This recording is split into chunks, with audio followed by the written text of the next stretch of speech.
So I just got back from campus, and there was like not as in a violent, but a fucking army of pro-lifers, um, with megaphones and giant billboard ass signs, and they like basically like occupied the campus mall and like the quad, and there was a lot of people, counter protesters there as well, unironically. And I guess I just wanted to give my 2 cents into the void about it. Because, like, honestly, as someone who doesn't identify with really anything in terms of policy issues on the right, of American politics, and particularly those that are predicated upon like some belief in religion, whether that be Christian or otherwise, I still am very sympathetic to the abortion issue and the pro-life stance, because I think that we can all agree that it's not ideal, and that like the potential for a full life is of course there. I'm not someone who necessarily believes in life at conception, in the sense that abortion cannot be allowed and it's murder. I mean, I've generally been of the opinion that it's a shitty situation, but people have the right to do it, and the self-determination of pre-existing humans overrides that of the potential self-determination of, for lack of better words, cummy bear. Not to say that's all abortions, right? And that often the late term abortions get villainized, and I can definitely understand that. And I definitely, and ironically, I'm pretty sure Roe v. Wade was like, it was legal for the first 2 trimesters, or is illegal for the 3rd trimester. So it's like this late terms abortion thing's also like kind of a red herring. Like, and ironically, if we just had like better sex education and healthcare equity in this country, then honestly it'd be way less likely to happen. And on top of that, abortions happen just on the black market illegally if you ban it. So like, what the fuck is the point? Which kind of makes sense, because like clearly, like, again, I think that the framing is like this is like a willy-nilly decision, and I think that's a mischaracterization of the vast majority of abortion decisions. That being said, I am pro-choice, and my general philosophy is like, as long as the baby would not be viable outside the womb, without any other like things to support them once they were outside of it, then you can abort it, because like that's effectively you are. I mean, obviously it is. It's your life force as a mother carrying, and as a father as well, with the sperm, right? But like, it's asinine to me, the fact that like, it's not. Sure, they have a heartbeat and they can hear their mother's voice at whatever point, but it's like also and I can contrast it just because of this example, because like a lot of Republicans are hunters, right? And this is a general stereotype. It's not always true, but the same people oftentimes who are hunters and who hunt for sport and or for food, but I would argue in some ways it's more morally gray, because the fact that they live out in the wild, as opposed to like, yeah, I don't believe in factory farming and like animal cruelty for our meat products, but like at the same time, the quality of life that just a deer or a turkey is having lived out in the woods is infinitely more independent and real and nourishing of a life for that being than those of like, just again, like cattle to be slaughtered, right? And for that matter, for a fetus, which was my main point, which is that like a deer, you kill a deer, a buck, doe, whatever, turkey, whatever, that being is infinitely more sentient than a fetus in its present state. And I understand that it will not be that way for very long, but at the time of the decision, it is. And so it just seems like a weird cognitive disconnect there. And on top of that, another thing is that what the fuck is the idea that we think that it's a great idea that we should just have kids be born whose parents don't want them, for lack of a better term? Like, what? Like, the parents suffer, right? And of course they'll probably, if they have to have the baby, like they'll love it, right? But most likely, but like there's always gonna be that feeling if you force them to take it, to have it. And what they put up for adoption. Foster care and adoptions are already overfloated. 50% of homeless people are just people grow out the foster care system and have nowhere to go. So it's like, it's just, and I think that ultimately the big thing with the abortion thing is obviously it's a religious thing, and you can't really reason with that in terms of policy, because that's just like what they believe. And I do respect the moral grounds of not, as a personal choice, not getting an abortion.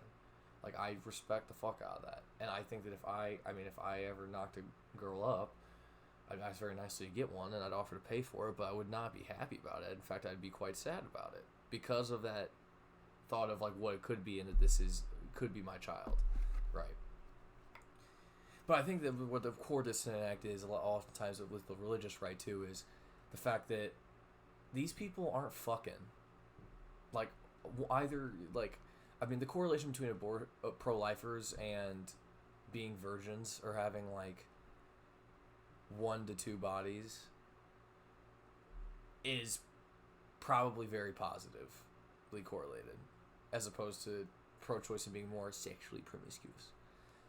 And I think that's ultimately like one of the big disconnects is like,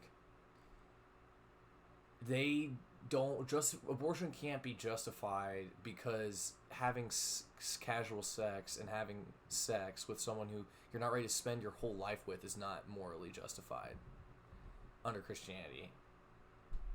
And I think that that's just like it's just like this revisionist of history where it's like, humans been fucking, like, it's fun, like, I'm sorry, like, when I'm having sex with a girl, I fuck with that shit heavy, no pun intended. And so like, and we're clearly we're bred for it to feel good, so that we have a motivation to reproduce as a species, ironically. But that doesn't mean that in the modern capacity, where we're not battling for survival every day, and that our needs are relatively met materially, that we can just like enjoy ourselves, gasp, and just have sex because it's a enjoyable, intimate connection with someone, even if you don't want to have a kid with them. And then it's like, what's it? So like, if you wear a condom, it's okay, but if you don't, because it feels better to not, and then you get unlucky, or you're stupid and you don't pull out, and then you impregnate a girl or a woman, and it's like, this is now like, that somehow excuses it, right? And I understand there's people that think that like jerking off is a sin and lust is a sin and all these things, but it's like, this is just how we're wired. Like, I don't, like, why is Christianity like fighting against the human condition to just like explore things and to have fun and to like do what feels good? And I'm not a hedonist by any means, but like with something as low stakes as sex, it's just like, chill the fuck out. Like, actually get laid. Like, a lot of those people, it's just like, I'm just like, dude, get fucking laid, and you wouldn't feel this way. And I understand that that's a judgmental and biased take, but I think that it's true. I think that there's no way you can really get around that fact that like, people are allowed to have sex with people they don't want to marry. And I understand that like, there's the argument where it's like, oh, you have to be more accountable and not get the girl pregnant. Sure, like, that's of course ideal, but are we just, the whole thing with religion and Christianity is that humans are bred of sin. Like, and God died for our sins, and Jesus Christ died for our sins, or however it goes, right? I'm no theologian. And so how can we be bred of sin, but then also we're not allowed to accommodate for the fact that we sin ever, and just actively make the lives worse of someone because they're not ready to have a child. And ironically, that child probably doesn't want to be born into that environment in a lot of cases, and they'll probably be poor. And it's not like that's not why that's not why I'm pro-choice. I'm pro-choice because it's just the human thing to do. People deserve their lives. People deserve to live their life, and if they I just think that you get pregnant or you impregnate a woman, and it's like, what, you're just supposed to you can't turn that back now? I thought we were bred of sin. But do we just have to live with our sins eternally, outside of in a material sense, and you're already gonna live with it in your conscience? And I think there's and some won't, of course not. I mean, there's people without a conscience for every aspect, but I think most will, because I think most people don't want to make that decision, and the best thing is they don't want to get a girl pregnant as a guy, or they don't want to get pregnant as a girl. But also, sex is fucking dope as shit.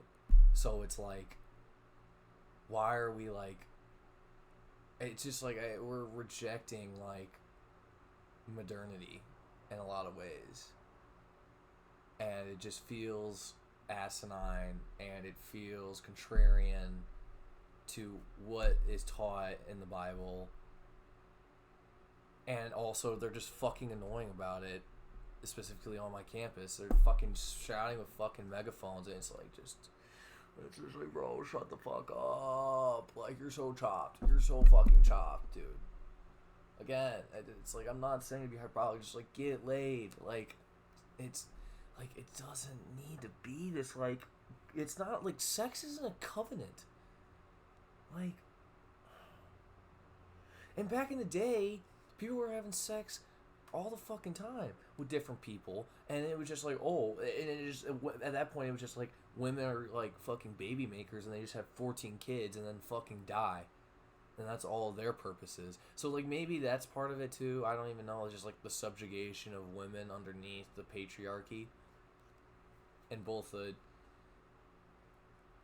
economic sense and also the nuclear family sense.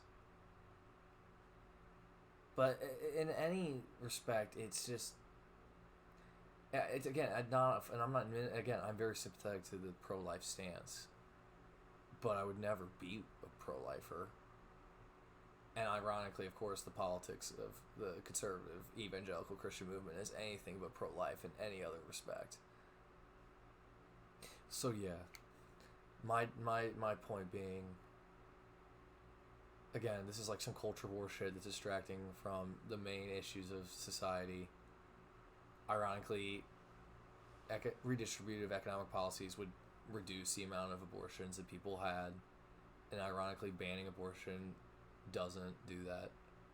And at the end of the day, you're being a moral police for an intimately personal decision about how you equate the value of sex as.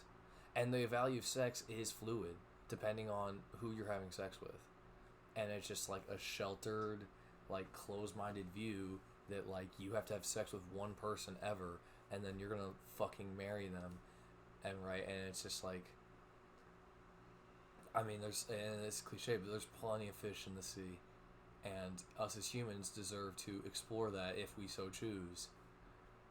And forcing people to have a kid because you're not supposed to have sex with a bunch of people who you just enjoy to have sex with, as a virtue of that, I think is just, I understand that lust is one of the 7 deadly sins, but it's who the fuck decided that? Who, what? Everything in moderation. And that's what the 7 deadly sins, again, it's a lot of them. I'm thinking pride. Like, of course, pride and, like, the idealization of the self has led to most bad things, and it causes the most stress for all people, is the obsession with the self and that inherent narcissism. But at the same time, it's like pride gets shit done in moments, and you need to have people who are prideful, measured. And at the same time, I don't think it's natural. And again, it goes back to the thing of bread of sin, where it's like pride is a natural thing that humans feel. Gluttony is a natural thing that humans feel. Lust is a natural thing that humans feel. Sloth is a natural thing that humans feel. The question is, how is that in moderation? Not should we change our laws to match, like, this, to like make this negative reinforcement of like this false narrative of like what morality is. And maybe this is just me arguing as someone who's a slut, but I don't think so.